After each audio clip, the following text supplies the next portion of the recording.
আপনাদের মাঝে কিছু কথা বলতে ভুলেই গিয়েছিলাম। আমি ঢাকা থেকে দুবাই এসে পৌঁছাইলাম। এখন আমি দুবাই থেকে ট্রানজিট হয়ে সৌদি আরবের আবার শহর খামিজ মুশাইদে আমার হাজব্যান্ডের কাছে যাব। বাড়ি থেকে বের হওয়া পর্যন্ত আমাদের জার্নিটা ছিল প্রায় 17 ঘন্টা। দুবাই এয়ারপোর্টে নামার পর আমাদের পাসপোর্ট ভিসা চেক করে 6 নম্বর ইমিগ্রেশনের পাশে বসতে বলল। দুবাইয়ের এয়ারপোর্ট বিশ্বের বৃহত্তম এয়ারপোর্ট। মার্শাল্লাহ, দেখতে অনেক সুন্দর ছিল। আমরা ঘুরে ঘুরে যত দেখছি ততই ভালো লাগছিল। আমি যখন বাড়িতে ছিলাম অনেক টেনশনে ছিলাম।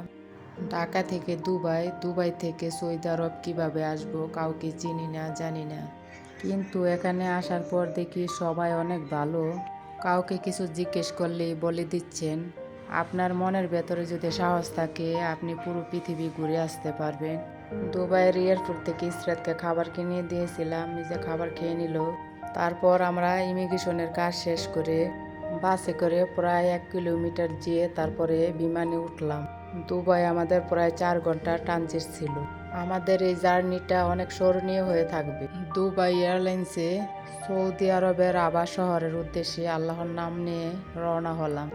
এখন রাত 4টা, আমাদের বিমান ছেড়ে দিছে। দুবাইয়ের শহরটা অনেক সুন্দর ছিল। আমাদের বিমান যখন 35,000 ফুট উপরে তখন আমাদের খাবার দিল, আমরা খেয়ে নিলাম। তারপর বিমানের ম্যাপে দেখতেছি কত দূর আসলাম। বৈশা থাকতে থাকতে আমরা ক্লান্ত হয়ে গেছিলাম। বিমান থেকে জানালা দিয়ে দেখা যায় সৌদি আরবের আবা শহরের পাহাড়গুলো।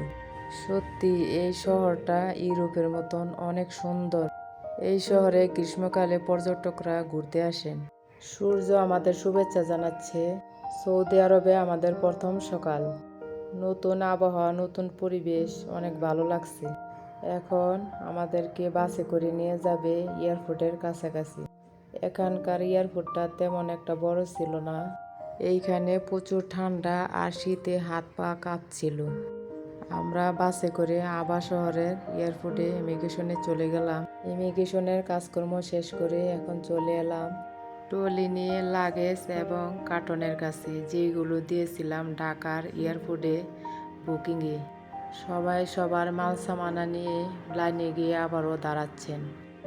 আবারও চেকিং হবে, তারপর যার যার গন্তব্যে চলে যাবে।